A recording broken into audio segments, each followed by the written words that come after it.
बात करती हूँ आज मैं जेठू सरिता पर।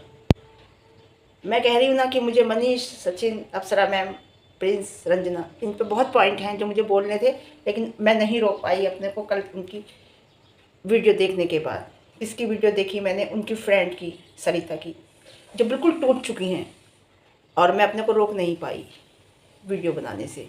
मैंने क्लिप लगाई है, क्लिप देखना कि बिल्कुल टूट चुकी हैं वो। हाँ, तो गुड मॉर्निंग, कैसे हैं आप लोग? अच्छे होंगे। गुलाबी मौसम आ गया है, गुलाबी सर्दी आ गई है, और गुलाबी सर्दी के साथ साथ धीरे धीरे सर्दी बढ़ेगी। और हम तो भाई यूपी के लोग हैं, ऑलराउंडर हैं।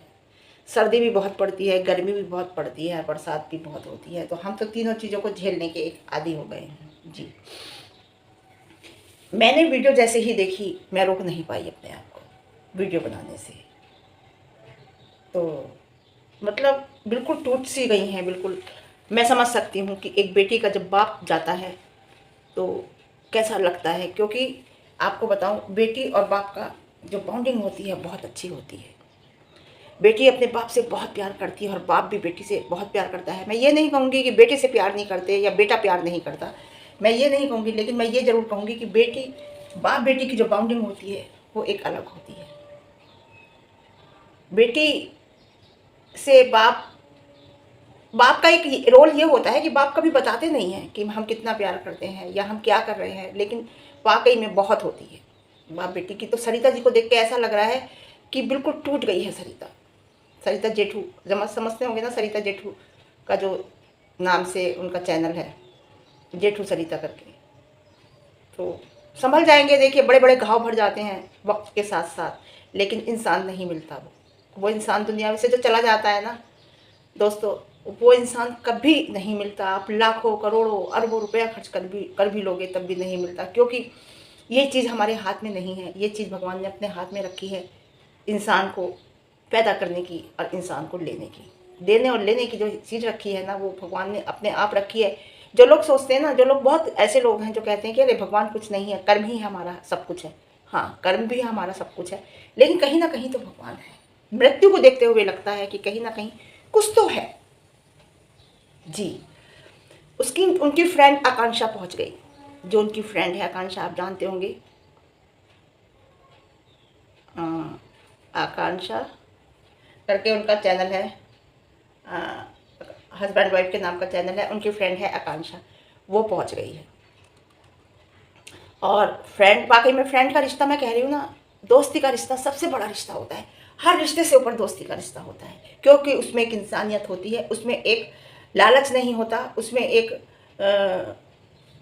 वो क्या कहते हैं, बीच में जो वो होता है, मतलब कहते हैं, क्या कहते हैं उसे, दिमाग में नहीं आ रही, वो नहीं होता है ना। बहुत से लोग जो लालच से दोस्ती करते हैं, जो मतलब से दोस्ती करते हैं, जिनमें बीच में ईगो होती है, वो फ्रेंड का रिश्ता नहीं होता। तो आकांक्षा पहुंच गई और आकांक्षा को देख के तो फूट फूट के रोने लगी, वो बहुत बुरी तरह रोने लगी। जब बाप जाता है ना तो ऐसा लगता है कि हम मकान में तो हम बैठे हैं, लेकिन हमारे ऊपर से छत चली गई, चारों तरफ केवल दीवारें खड़ी हैं, जैसे एक साया चला जाता है अपने ऊपर से। जी हाँ, हम चाहे कितने बड़े हो जाएं, आपको पता है, कितने बड़े हो जाएं, कितने पैसे वाले हो जाएं, कितने उम्र के हो जाएं, लेकिन जब माँ बाप बैठे हुए होते हैं ना, तो ऐसा लगता है कि अभी हम छोटे हैं, अभी हमारे ऊपर कोई है, अभी हमें कोई डांटने वाला है, अभी हमें कोई समझाने वाला है, अभी हमें कोई रास्ता दिखाने वाला है, जिससे हम, अभी ऐसा कोई है जिसकी गोद में सिर रखकर हम रो लेंगे। है ना। एक माँ और बाप ही ऐसे होते हैं जिनकी गोद में रख के सिर रो लो। और जो माँ बाप की इज्जत नहीं करते ना, समझ लो, जो इंसान अपने माँ बाप का नहीं होता, वो दुनिया में समझ लो किसी का नहीं हो सकता, किसी का भी नहीं हो सकता। मैं अपना एक्सपीरियंस बता रही हूँ। जो अपने माँ बाप की इज्जत नहीं करता, समझ लो वो दुनिया में किसी की इज्जत नहीं कर सकता। जी हाँ, और वो इंसान हमेशा दुखी रहता है जो माँ बाप की इज्जत नहीं करता। माँ बाप बददुआ तो नहीं दे सकते, लेकिन पता नहीं कहीं ना कहीं उन्हें अंदर से टूटते हैं, वो दुख होता है उन्हें। लेकिन एक माँ बाप का साया जब उठता है ना, तो ऐसा लगता है कि आज हम अकेले हो गए दुनिया में। भरी भी दुनिया होती है, दोस्त भी होते हैं, रिश्तेदार भी होते हैं, लेकिन माँ बाप के जाने से ऐसा लगता है कि हम चले गए, मतलब चले गए माँ बाप और हम अकेले रह गए। और एक बात सोचने की है कि जेठू भाई के ससुर की, यानी कि सरिता के पापा की रिपोर्ट, मेडिकल रिपोर्ट बिल्कुल ठीक थी, फिर ऐसा क्या हुआ? लेकिन मेडिकल रिपोर्ट से भी हट के बहुत चीज़ें होती हैं दोस्तों, इंसान मानता नहीं है, मानना चाहिए। जी, बहुत अलग चीज़ें होती हैं। कहते हैं ना, जब एक पत्नी का पति जाता है तो कैसा लगता है। जेठू भाई की सास यानी कि सरिता की मम्मी जो है, वो भी बहुत बुरा हाल है उनका। क्योंकि जब एक पत्नी के पास से पति जाता है, वो भी इस उम्र में, क्योंकि खास तौर से इस उम्र में ही तो ज़रूरत होती है एक दूसरे की। जवानी तो बच्चों की परवरिश में निकल जाती है, बच्चों को पढ़ाने लिखाने में निकल जाती है, बच्चों की शादियों में निकल जाती है, बच्चों के लिए कुछ एक करने के लिए निकल जाती है। जवानी तो पता नहीं चलता, लेकिन जब बच्चे सेटल हो जाते हैं तो इस उम्र में ही तो ज़रूरत होती है। यही उम्र होती है कि इंसान साथ में बैठ के एक दूसरे की अच्छा बुरा सुनता है, खट्टी मीठी नोक झोंक होती है, और साथ में एक दूसरे की ज़रूरत पड़ती है, एक दूसरे से बात करते हैं, बैठ के अपना टाइम स्पेंड करते हैं। तो इसी टाइम तो ज़रूरत होती है। तो इस टाइम मैं बताऊँ, सरिता की मम्मी को क्या लग रहा होगा, क्या लग रहा होगा, अजीब सा लग रहा होगा। अब वो बिल्कुल अकेली महसूस कर रही होंगी, बिल्कुल अकेली महसूस कर रही होंगी।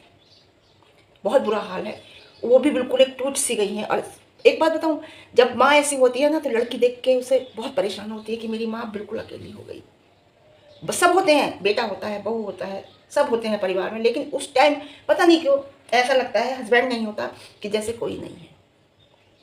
मैं आपको बताऊँ, क्योंकि बच्चे जो होते हैं ना, अपना जर्नी याद करो कि वो भी अपनी उस टाइम में होते हैं कि वो उन्हें भी इतना टाइम नहीं होता कि अपने बच्चों में, अपने जॉब में, अपनी बिजनेस में लगे रहते हैं। आके अगर पूछ लेते हैं इतना कि ठीक हो तो ठीक है, लेकिन जो हस्बैंड का रिश्ता होता है, हस्बैंड वाइफ का, वो तो एक अलग ही रिश्ता होता है।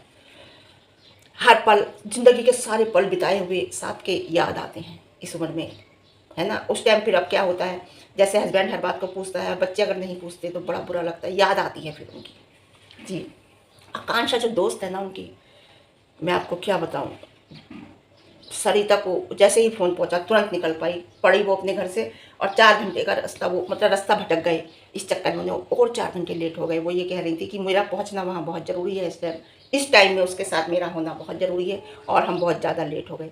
3-4 घंटे रास्ता भटकने के चक्कर में और बहुत ज़्यादा लेट हो गए, लेकिन फिर भी वो पहुँच गई। शिवी और सपना की दोस्ती की तरह दोस्ती नहीं होती है। उन्होंने मना कर दिया है, सरिता ने ये सब देखने के बाद सपना के साथ उसने कह दिया कि अब हमें सोशल मीडिया पे दोस्ती बिल्कुल नहीं दिखानी है, लोगों की नज़र लग जाती है। कह रही सरिता ने, ये वो आकांक्षा यही कह रही थी कि सरिता कह रही है मैं बहुत डर गई हूँ, अब आकांक्षा से बात हुई, बहुत डर गई हूँ, क्योंकि ये सब देख के कि दोस्त भी ऐसे होते हैं क्या। तो इसलिए हमें ज़्यादा शो नहीं करना है, हमें ज़्यादा सोशल मीडिया पे अपने आप को नहीं दिखाना है, अपनी दोस्ती। जी, सही कहा उन्होंने, बिल्कुल ठीक कहा। आकांक्षा ने बहुत अच्छा किया इस टाइम उसके पास पहुंचकर, क्योंकि इस टाइम सरिता जी को बहुत ज़रूरत होगी, और हर इंसान से अपने दिल की बात नहीं कही जाती। एक दोस्त ही ऐसा होता है, दोस्ती का रिश्ता हर रिश्ते से ऊपर होता है ना, मैं कह रही हूँ, एक दोस्त ऐसा होता है जिससे हम अपने दिल की हर बात कह लेते हैं। और इस टाइम आकांक्षा की सरिता को बहुत ज़रूरत थी।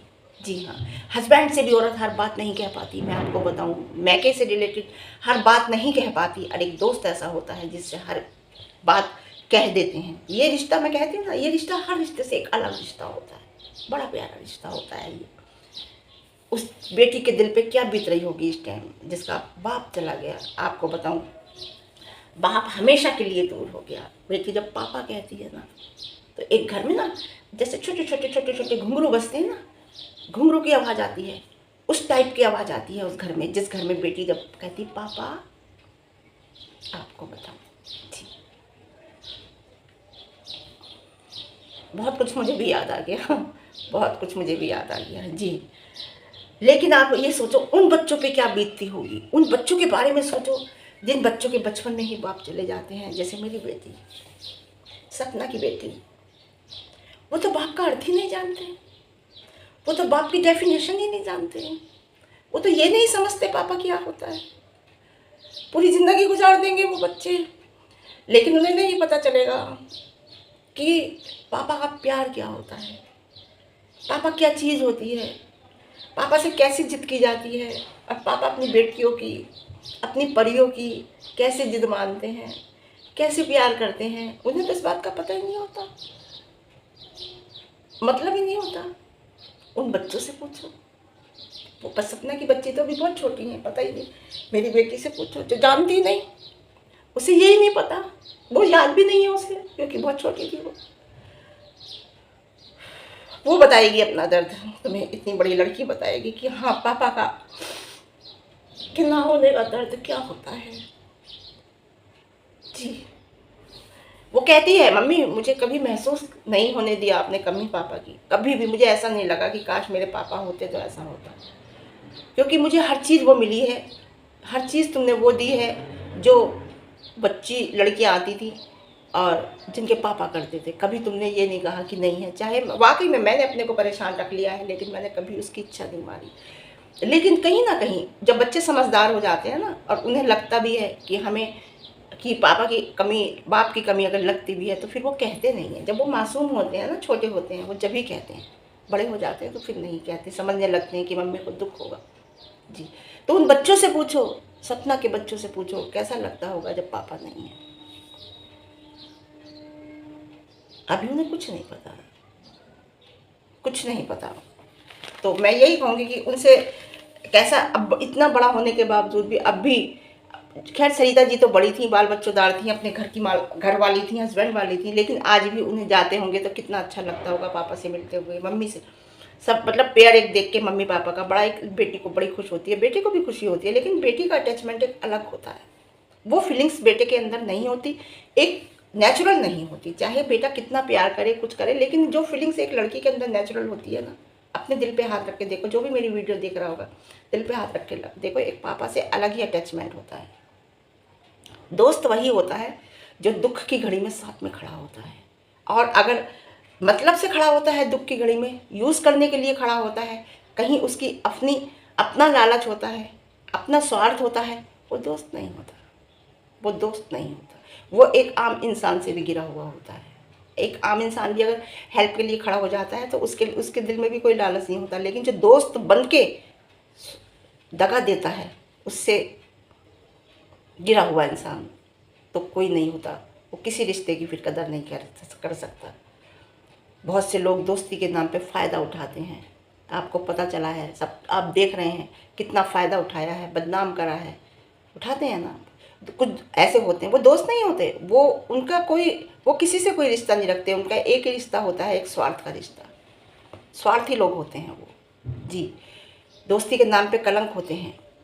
और मैं इतना ही कहूँगी बस कि इस टाइम सरिता को हिम्मत दे, सरिता के पापा की आत्मा को शांति दे भगवान, और उनके परिवार को इस दुख की घड़ी में हिम्मत दे, और इसकी दुख की घड़ी से निकलने की हिम्मत दे।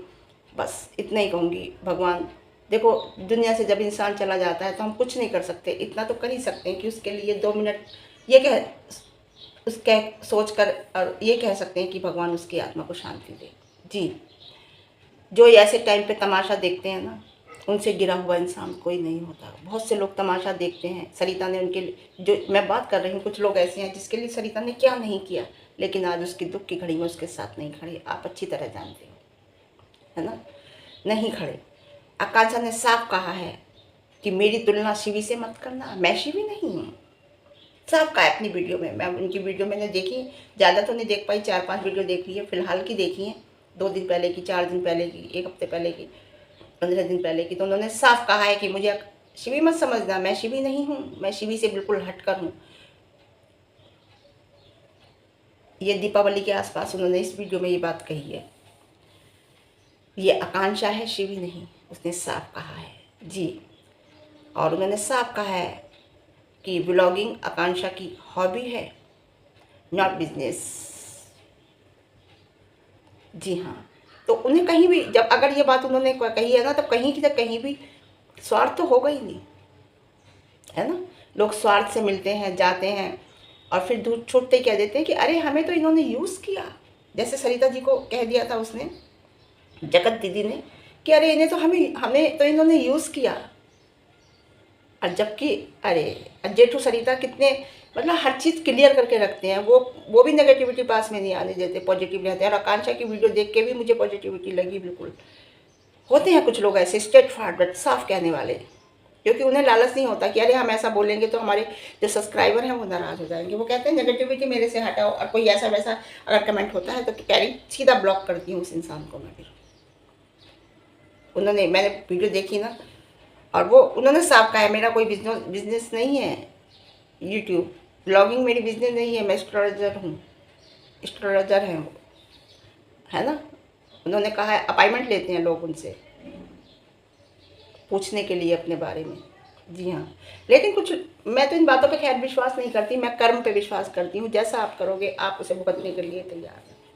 जी, कुछ लोग पॉजिटिव भी होते हैं और पॉजिटिव वाइब आती है उन्हें देखकर भी। जैसे मैंने आकांक्षा की वीडियो देखी तो वाकई में मुझे पॉजिटिव वाइब आई। एक हंसी खुशी माहौल लगा उनके घर का, एक वो नहीं लगा, ज़्यादा नेगेटिविटी नहीं लगी। और क्या हुआ था उनके पापा जी को अचानक, आपको ऐसा जो पता नहीं चल पाया इस बात का, क्योंकि रिपोर्टें सारी उनकी नॉर्मल थी। तो मैं तो यही कहूँगी बस एंड में कि भगवान उनकी आत्मा को शांति दे और उनके परिवार को इस दुख की घड़ी से निकलने की भगवान ने हिम्मत दे।